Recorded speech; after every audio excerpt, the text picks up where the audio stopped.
of serving as the Student Nurses Association president. Woo!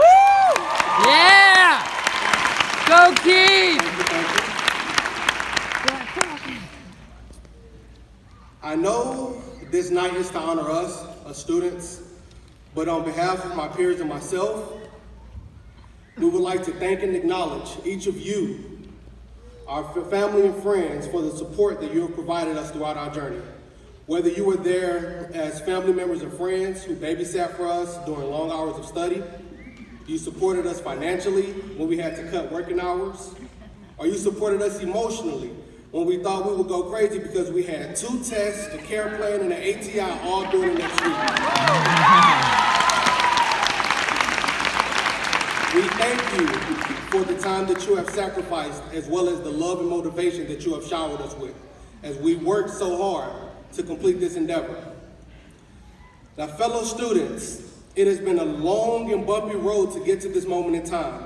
I need every single one of you to stand and be proud. I'm not kidding, stand up. Be proud.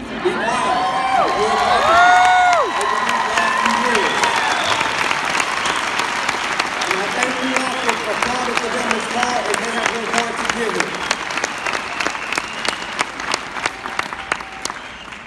And as we claim this hour, know that every millisecond of it belongs to us, because we have not only secured a career with endless possibilities, we have taken the first steps in pursuing our dreams. The dreams that started off as a simple, I just want to help people, that has now grown into the dreams of a competent, compassionate, and empathetic nurse. Now, I'm sure you all remember our journey just as well as I do, but let's take a stroll down memory lane, just for a second, just to reminisce. No. Let's go all the way back when we had dark navy scrubs that looked good and less than whatever ashy faded shade of blue that they are today. How about back when we went to the bookstore to buy our level 1 books? You probably thought to yourself, it's just the first semester. How many books could I possibly need? That's what you thought. Until the clerk came up to hand you a 50-pound bag of books, and she says, will you be paired with an arm or a leg? Then came the first day of level 1, dragging along that 20-pound rolling cube full of books, 30-pound backpack, and a 10-pound skills kit with a heart full of excitement.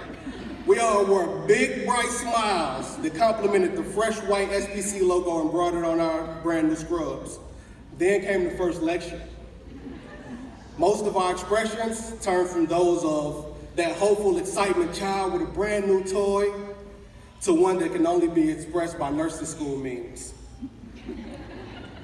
However, after 500 PowerPoints, 99 Kahoots, and 8 weeks of clinical experience, we felt like pros when it came to Bed Bath & Vitals. By the end of our first semester, all of us had earned our stripes and proper contact precautions, placing bedpans, and being able to recognize the wonderful nose hair singeing aroma of C. diff. I will never forget the smell of C. diff. Then came level 2, where we had to leave our friendly fundamentals book behind because we needed to get acquainted with our dear friend Lewis, the 1,800-page med-surg book that became to be the nursing school Bible. We also began to explore medications more in pharmacology as we went to class once a week thanking the nursing guys that we did not have to do those videos. Just study them's med cards.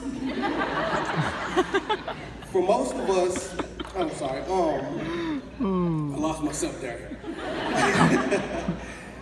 In level 2, we also explore obstetrics as well as labor and delivery. For most of us, spending time in clinicals, seeing those little tiny babies take their first moments of life, holding them, feeding them with those little tiny bottles was much more enjoyable than the wonderful nose hair singeing smell of C. diff. Next, in level 3, we learned about pediatrics and psychiatric nursing.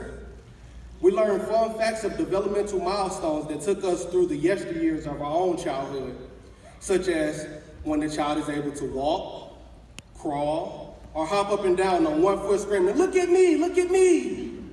We also became knowledgeable about several different mental states, and if we remembered anything else, it was to keep our eye on that patient who was pacing back and forth at the psych clinicals. Finally, level 4. It's our review, they said. This'll be a breeze, we thought. Wrong.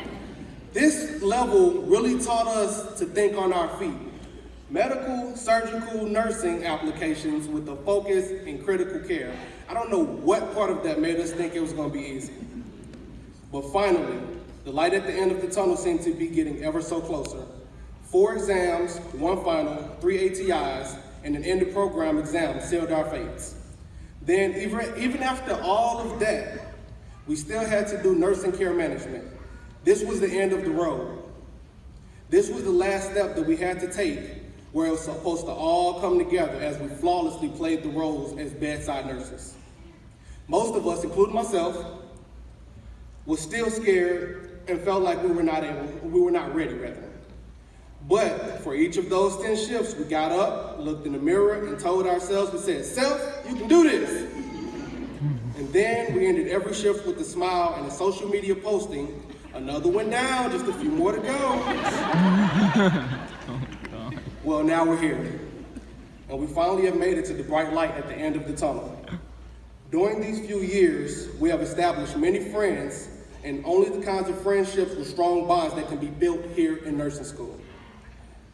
How many of your friends outside of nursing school are going to go in the room with you and bear the wonderful nose-hair-scented smell of C. diff just to get a stool sample from a stranger? Go ahead, name them, I'll wait. And if you could think of a name, let them know that sign up for nursing school starts on March 1st for the fall semester.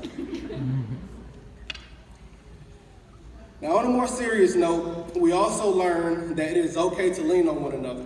And at the same time, we gain the strength and knowledge to stand on our own 2 feet as safe and holistic nurses. And at some point in nursing school, we experienced that inexplicable feeling that every nurse must feel when they are warmed over with a sense of purpose after having what I like to call the nurse's epiphany. This epiphany happens at the moment when we come to realize that no matter what area of nursing that you choose to venture, we are all here for our patients. We are their voice when they need to be heard, their advocate when they need a champion. We are the all ears when they just need someone to listen. And without restraint, we can truly help those that are in need.